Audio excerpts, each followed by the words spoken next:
बाल बांका नहीं कर सकता है। जब समाजवादी पार्टी की सरकार के समय चलता था तो मुख्यमंत्री हो या मुख्य न्यायाधीश, इन सब के काफिले रुक जाते थे और माफिया का काफिला निकलता था। जब हमने कार्रवाई की उस माफिया के खिलाफ और उसको रगड़ करके कोर्ट के सामने प्रस्तुत किया तो उसकी पैंट गीली हो गई थी।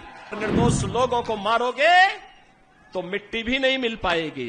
जिनकी गर्मी हम शांत कर चुके हैं उनको गर्म मत होने दीजिए। अब अभी जम्मू कश्मीर से आ रहा हूं और केवल यहां की सभा के लिए आया हूं, अन्यथा मेरे और भी कार्यक्रम थे। मैंने कहा नहीं, मैं जाऊंगा सरधना में, मैं इस बार जरूर जाऊंगा, 24 में मैं जरूर जाऊंगा। और बहनों भाइयों, मैं इसीलिए आया हूं आपसे कहने के लिए, जो लोग गुमराह कर रहे हैं उनके गुमराह में आने की आवश्यकता नहीं। ये लोग कभी नहीं आएंगे। फिर जाति के सौदागर उपयोग करेंगे, बाद में सौदेबाजी करके गायब हो जाएंगे। हमें किसी भी ऐसे व्यक्ति के बहकावे में नहीं आना है जिससे हमारा राष्ट्र धर्म खतरे में आए।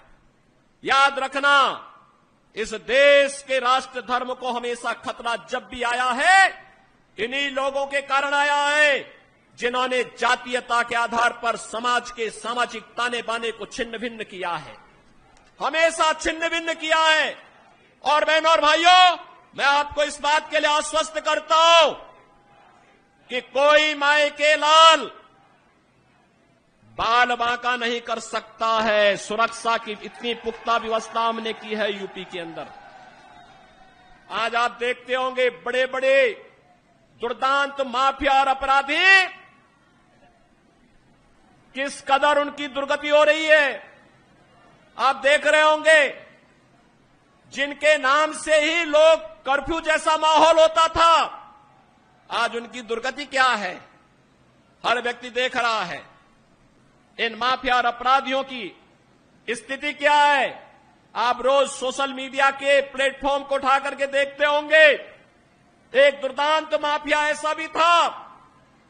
बहनों और भाइयों, जब समाजवादी पार्टी की सरकार के समय चलता था तो मुख्यमंत्री हो या मुख्य न्यायाधीश, इन सब के काफिले रुक जाते थे और माफिया का काफिला निकलता था।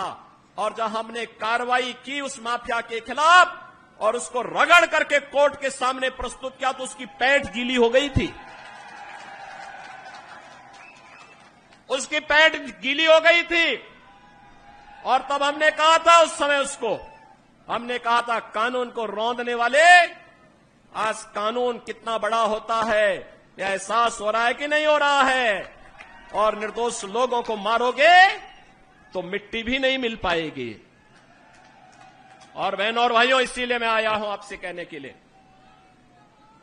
देखो, जिनकी गर्मी हम शांत कर चुके हैं उनको गर्म मत होने दीजिए। अब इस क्षेत्र को विकास की मुख्य धारा के साथ जुड़ने दो। उनकी सबकी गर्मी शांत हो गई है, वे गए काम से। और इसीलिए मैं आप सबसे अपील करने के लिए आया हूं कि पूरे देश की एक आवाज है, पूरा देश एक ही स्वर में बोल रहा है। और वह बोल रहा है कि फिर एक